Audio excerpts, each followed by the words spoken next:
जो मैच शुरू हो रहा है केकेआर और एसआरएच के बीच में आज रिकॉर्डिंग कर रहे हैं हम 2:31 पे और 7:30 बजे मैच शुरू है। तो सर मैं आपको बता दूं 2 दिन के स्ट्रेट मैचेस के बाद यहाँ थोड़ा एडवेंचर देखने को मिलेगा, श्योर है ये। क्योंकि डेफिनेटली मैं आपको बताऊं इस मैच की शुरुआत नोड से हो रही है सर। तो मैं नोड जो है वो 84% स्ट्रॉन्ग है। अब नोड देखिए, अब आप कहेंगे दोनों का साथ देता है। तो मैं सर नोड के बारे में थोड़ा आपको पहले बता देता हूँ यहाँ पे। देखिए स्टार्टिंग नोड जब भी हो, स्मॉल ड्यूरेशन हो, तो नेक्स्ट प्योर प्लैनेट से पता करना। अगर स्मॉल ड्यूरेशन है तो, स्मॉल ड्यूरेशन है नहीं, 30 मिनट्स है, उसमें अपना क्राइटेरिया पूरा हो जाएगा 18 मिनट्स का। तो वहाँ पर आपको देखना है कि स्टार्टिंग नोड जो है, अगर आरपीओ हो और विकेट भी हों, तो आरपीओ जो है करीबन लेस देन 9 हो, अगर 9 से कम है और विकेट 1-2 हैं, तो आप सोचिए बॉलिंग डोमिनेट है। और अगर आरपीओ अच्छी है, विकेट भी नहीं है, तो बैटिंग डोमिनेट है। ठीक है?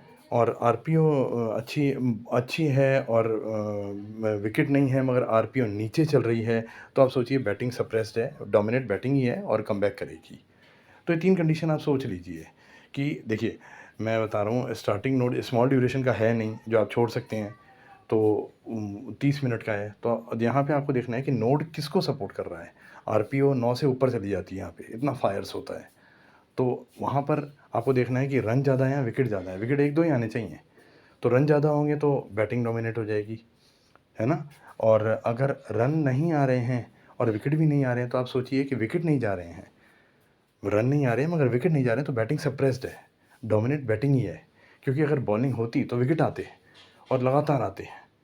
और अगर बॉलिंग और बैटिंग दोनों साथ आ रहे हैं मगर रन रेट 9 से कम की आ रही है, तो भी आप सोचिए बॉलिंग डोमिनेट है।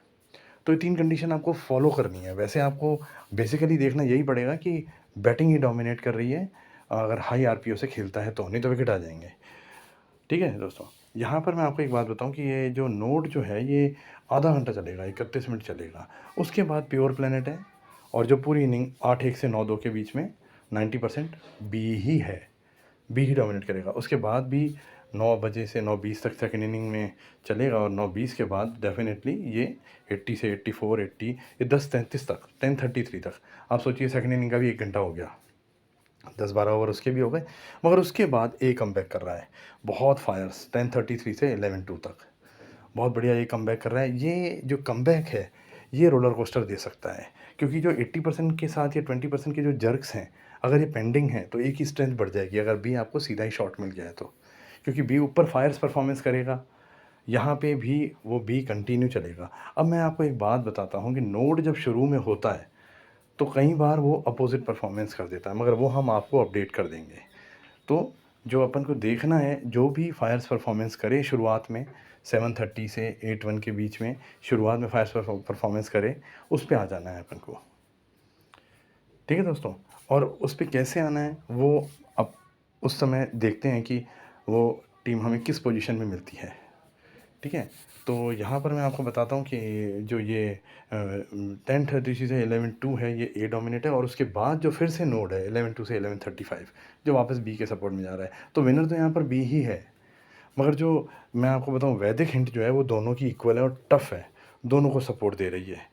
तो ये नीचे के एक एक पोर्शन को छोड़ दें, 10:30 से 11:02 को छोड़ दें, तो ये सेम ट्रैक लग रहा है और बी स्ट्रेंथ वाला लग रहा है और बी ही हैवी है।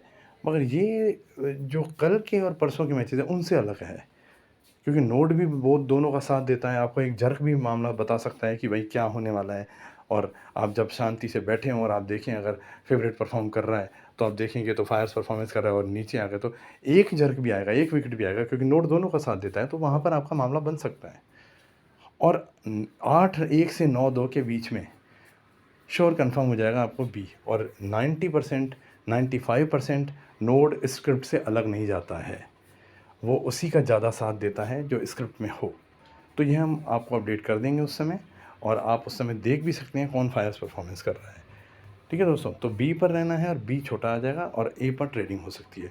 अगर कोई बात हो सकती है कि अगर आप किसी गलत जगह चले गए हैं, तो डेफ़िनेटली आपको ए के ज़ोन में 10:33 से 11:02 के बीच में चांसेस मिलेंगे। कोई घबराने वाली बात नहीं है यहाँ पे।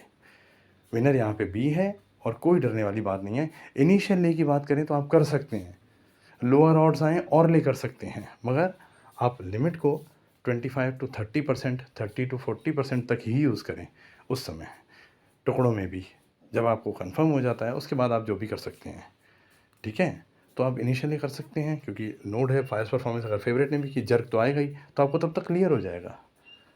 और अगर जर्क ही जर्क आ रहे हैं कंटिन्यू, तो लोअर ऑड्स पे भी माइनरली कर दें, क्योंकि हो सकता है कुछ आरपीओ में चेंज आ जाए तो ऊपर उठ जाएगा, वहाँ पे भी आप ट्रेडिंग कर सकते हैं। ठीक है दोस्तों, तो यहाँ पर बी विनर है और डेफिनेटली ये मैच बढ़िया होने वाला है, चिंता की बात नहीं है।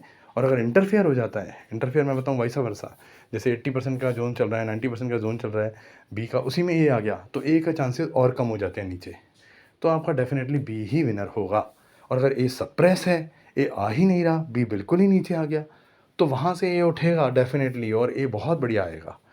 ठीक है दोस्तों, ये सारी कंडीशंस आपको दिमाग में, जहन में रखनी है। ठीक है, थैंक यू वेरी मच।